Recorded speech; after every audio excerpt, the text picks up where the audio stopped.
সুখ দুঃখ নিয়েই জীবন, তাই থেমে থাকলে চলবে না। যতই কষ্ট হোক, যতই দুঃখ হোক, আবার নতুন করে তাই শুরু করলাম। ভিডিওটা অনেক দিন বন্ধ হয়ে গেছিলো, শরীরটা ভালো ছিল না। চলুন তাহলে আমি আবার নতুন করে শুরু করলাম। কেমন লাগলো অবশ্যই জানাবেন। গুড মর্নিং এভরিওয়ান, কেমন আছেন সবাই? শুরু করছি আজকে একটা নতুন দিন, নতুন ব্লগ। আজকে রবিবার।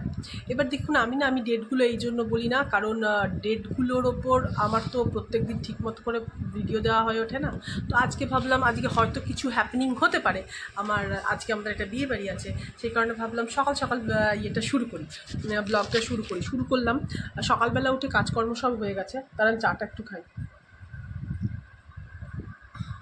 আমার চাটা দেখেছেন? দার্জিলিং চা।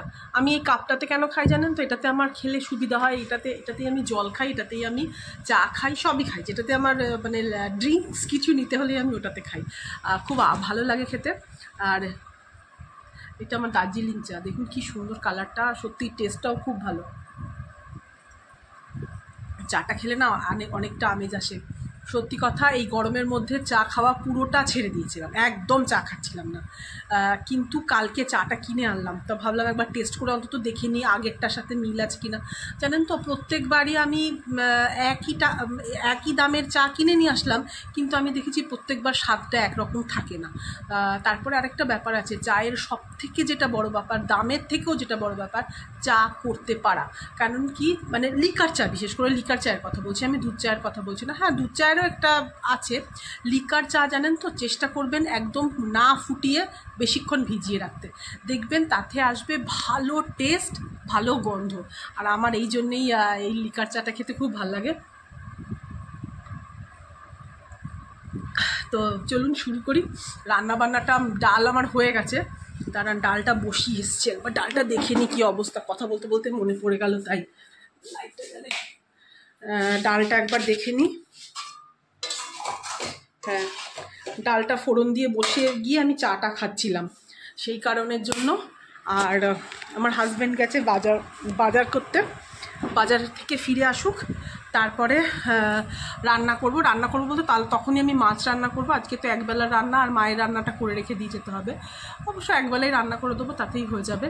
আর এখন আমি ভাবছি চান পুজো করে নেবো। ঠিক আছে, চলুন তাহলে দেখি আজকে আমার দিনটা কেমন যায়। চলে এসছে মাছ, চলুন তাহলে এবার মাছটা রান্না করি। মাছ আসার আগেই আমার অবশ্য স্নান পুজো হয়ে গেছে। ভাত ডালও রান্না করে ফেলেছি। তো প্রথমে আমি একটুখানি মশলাটা বেটে নিলাম, পেঁয়াজ রসুন আর কাঁচা লঙ্কা দিয়ে মশলাটা বেটে নিলাম। বেটে নিয়ে এটা মাখিয়ে রান্না করব। কিভাবে করছি আপনাদেরকে আমি দেখাচ্ছি। হলুদ, নুন, তেল, ব্যাস এইগুলোই দেবো। তো এটা দেওয়ার কথা বলার আগে আমি একটা কথা আপনাদের তখন বললাম, চায়ের ব্যাপারটা। চায়ের কিন্তু জলটা ভালো করে ফুটিয়ে নিতে হবে, তারপরে চাটা দিতে হবে।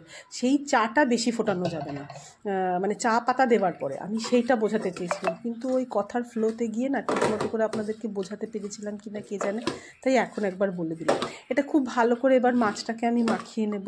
পেঁয়াজ রসুন কাঁচা লঙ্কা দিয়েছি, আর একটু নুন হলুদ আর সর্ষের তেল দিয়ে মাখানোটা খুব ভালো করে মাখালে জিনিসটা খুব ভালো হয়। সেই জন্য এটা আমি এখন মাখাচ্ছি।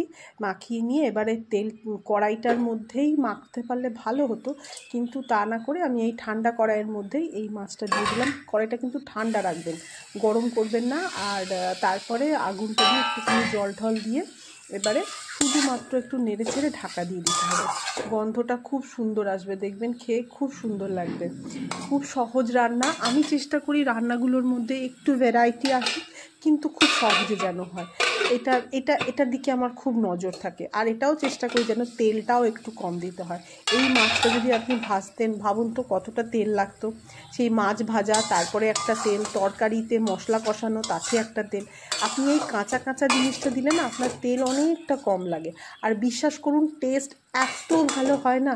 আমার মনে হয় ওটার থেকে ওই যতটা কম সম্ভব একটুখানি তেলের দিকে এখন লক্ষ্য রাখতে হবে। সবারই তো বয়স বাড়ছে না, আমি কচি কাঁচা ছেলে মেয়েদের কথা বলছি না, আমার বয়সী বন্ধুদের বলছি।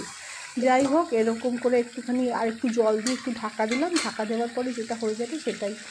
তো রান্নাবান্না সব হয়ে যাওয়ার পরে খাওয়া দাওয়া হলো। আজকে আমাদের একটা বিয়ে বাড়ি আছে, তো সেই বিয়েবাড়িতে যাব, তার জন্য ভেবেছিলাম আপনাদের একটুখানি আমার কিভাবে রেডি হচ্ছি সেটা দেখাবো, কিন্তু ঘরে ছেলে থাকে, হাজব্যান্ড থাকে, খুব অসুবিধা হয়ে যায়।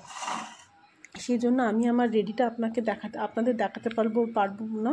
আর বিয়েবাড়িটাও আজকে খুব একটা বেশি যে খুব ভালো করে দেখাতে পারবো সেটাও না। এই যে আমার মাছ রান্নাটা কেমন হলো অবশ্যই জানাবেন, প্লিজ সাবস্ক্রাইব করবেন। এই যে নতুন বউ আর বর, একটুখানির জন্যেই ছিলাম, অনেক বন্ধু বান্ধবদের সাথে অনেক দিন পর দেখা হলো, কারণ এটা আমাদের একটা গ্রুপ। এটা কিসের গ্রুপ সেটা নাইবা ডিসক্লোজ করলাম। তো টুকটাক খাওয়া দাওয়া, বেশি কিন্তু আমি কিছুই দেখাতে পারলাম না। সবাই মিলে খুব এনজয় করেছি, অনেক দিন পর আমার এই বন্ধুদের সাথে দেখা হয়েছে। আর সব সময় তো ভিডিওটা আমি সবার সামনে একটা প্রোটোকলেরও ব্যাপার থাকে, এই কারণের জন্য আমি আপনাদের সব দেখাতে পারলাম না।